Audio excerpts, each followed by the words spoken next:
Bom dia, Deus abençoe a sua vida. Vamos adorar ao Senhor através do aprendizado da palavra dele. Hoje, do comentário de quinta-feira, se encontra no livro de Tito, capítulo 3, e versículo de número 8, que diz assim: fiel é a palavra e isso quero que deveras afirme. Algumas versões diz: proclames com firmeza, para que os que creem em Deus procurem aplicar-se às boas obras. Essas coisas são boas e proveitosas aos homens. Como pastor crente em Jesus, amo ler a carta de Paulo a Tito, seu emissário apostólico e filho na fé. Por isso eu lhe recomendo, querido irmão e irmã, que leia com atenção a carta sobre as instruções dadas pelos apóstolos Paulo sobre a maneira como a igreja deve ser conduzida.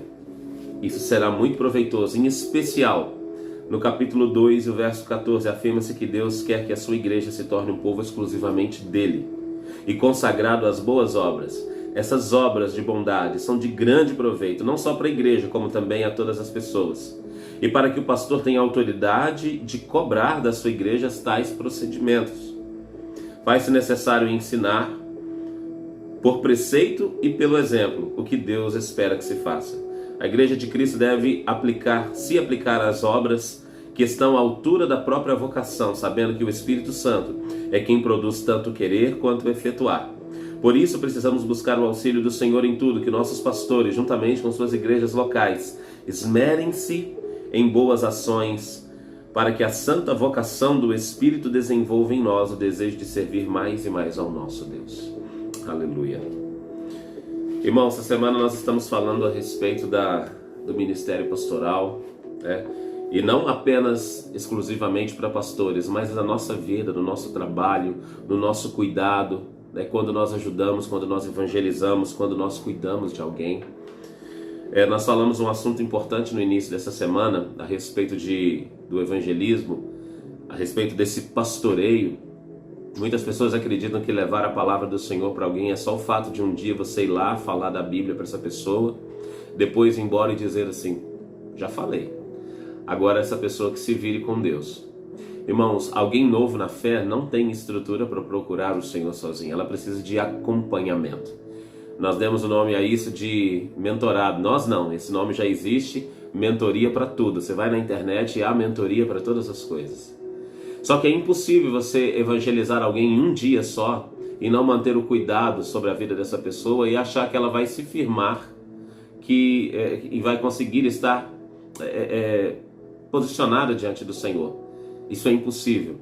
Nós que já temos muito tempo de igreja, temos essa dificuldade. Nós que estamos muito tempo servindo ao Senhor, eu nasci na igreja, mas que eu sou cristão mesmo, tenho aí 18 anos. E querido, se eu não buscar o Senhor todos os dias, se eu não orar todos os dias, a minha vontade de servir ao Senhor vai se arrefecendo, ela vai se esfriando. O conhecimento bíblico vai se tornando algo histórico apenas. E a minha fé, ela vai se esfriando e eu começo a duvidar de pequenas coisas que enquanto eu estou aqui com os irmãos, eu estou firme. Queridos, eu quero dizer uma coisa importante. Se você deixar de buscar a Deus todos os dias da sua vida, todos os dias, é normal você se esfriar. E você vai esfriar e vai começar a ter dúvidas de coisas que antes eram totalmente claras. Você vai duvidar se realmente isso tudo que nós estamos falando é verdade. Você vai duvidar se existe alguém lá em cima mesmo. Você vai duvidar se existe demônios ou são só coisas ruins que acontecem porque nós merecemos. E nós começamos a deixar de lado o que está escrito aqui para acreditar em coisas que nós vemos e ouvimos pessoas falando na internet. Talvez isso já aconteceu com você, ou talvez esteja acontecendo agora. Eu lembro uma época que uma jovem cristã se aproximou de mim, falou: pastor, eu estou com umas dúvidas. Ela era adolescente, então a gente dava esse crédito, né? Falou assim: eu estou com algumas dúvidas, porque alguém da minha escola chegou para mim e falou assim: olha, como é que você acredita na Bíblia? Olha para você ver que livro maluco. Começa com a cobra falante e termina com o dragão de 7 cabeças. E de fato a Bíblia fala no início da cobra, né, que enganou Eva, e em Apocalipse fala de dragão de forma figurada. E aquilo ali plantou uma sementinha na cabeça daquela adolescente, e eu tive que conversar com ela um bom tempo, e ainda assim Irmãos, ela estava mais cercada de seus amigos de escola do que de cultos ou da presença de alguém que pudesse monitorá-la espiritualmente. Ou seja, se você busca Deus todos os dias e ainda busca outras informações e fica se enchendo de todo esse lixo que o mundo oferece para nós, a sua fé jamais vai conseguir alcançar onde Deus quer que nós alcancemos. Deus foi tão categórico em dizer para as outras nações, para Israel não se misturar com as outras nações, para não dar os seus filhos ou suas filhas em casamento a outras nações e não tomar mulheres ou se casar com as outras nações e trazer para Israel, para que não misturasse essa adoração com os demais deuses. Por quê? Porque tudo que faz parte do nosso dia entra na nossa mente e se torna uma ideologia no nosso coração. E nós não podemos servir a dois senhores. Quando Jesus falou isso, ele foi mais profundo do que eu e você podemos imaginar. O Senhor foi muito mais profundo do que nós podemos pensar. Não dá para servir dois senhores. Não está falando sobre Deus apenas. Não está falando sobre mamon, seja o dinheiro, as riquezas. A nossa mente só consegue viver na adoração e no aprendizado de uma coisa só. Por isso Deus falou assim: eu sou Deus, o único Deus. Não tem outro Deus além de mim.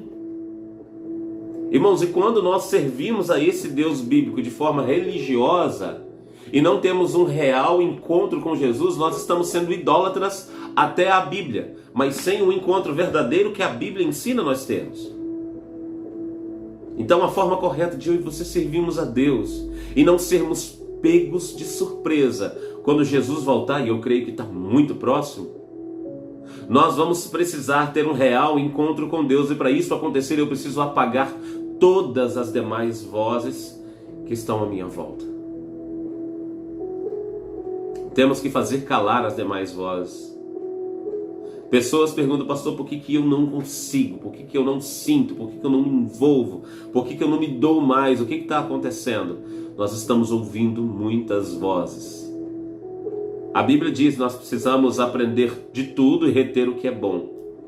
Mas tem coisas que, se fizerem parte da nossa vida por muito tempo, elas vão mexer com a nossa estrutura. Nós precisamos sim estar aberto ao conhecimento. Nós precisamos saber aonde entrar. Nós precisamos estar completamente alicerçados, alinhados, linkados com a palavra. E tudo que formos aprender lá fora tem que cair no crivo bíblico. Se não cair no crivo bíblico, queridos, nós vamos perecendo. Jesus está para voltar, né? O apóstolo Paulo já dizia que estava mais próximo do que quando ele escrevia. Imagina hoje, 2000 anos depois.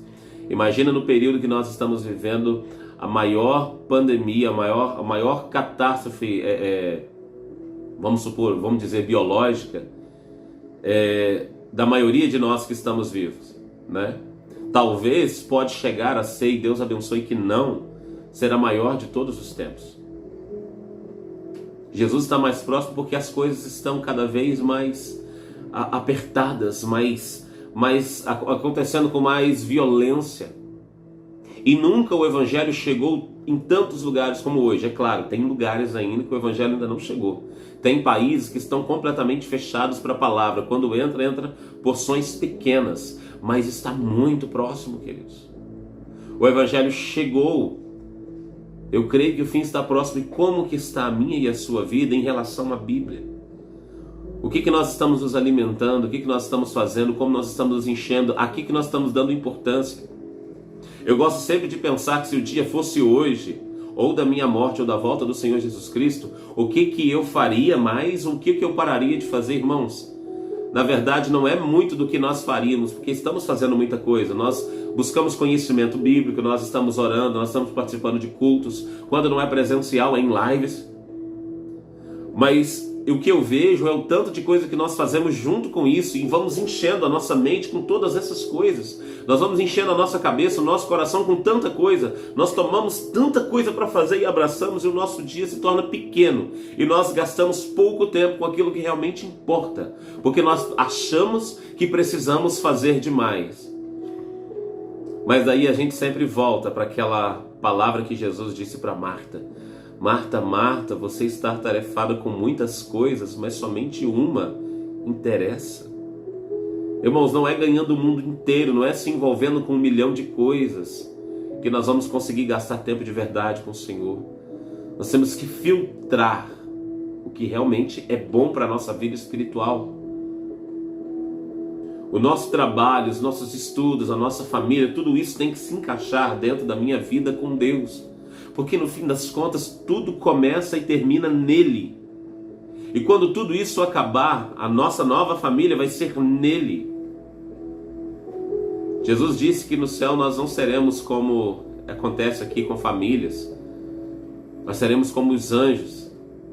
Lá ninguém casa, ninguém se dá o casamento. Ou seja, tudo começa e termina em Deus. Tudo começa e termina em Jesus. Tudo começa e termina no eterno. Então vamos colocar na nossa vida as coisas que realmente importam e tirar todo o lixo ou tudo aquilo que a gente acha que é extremamente importante, mas está ocupando mais espaço onde não deveria estar. Nós precisamos peneirar as coisas que nós estamos fazendo para gastar tempo com as coisas certas. E o que eu estou dizendo, irmãos, serve demais para mim. Eu sou daquele tipo de pessoa que não consegue dizer não, mas eu tenho lutado para isso.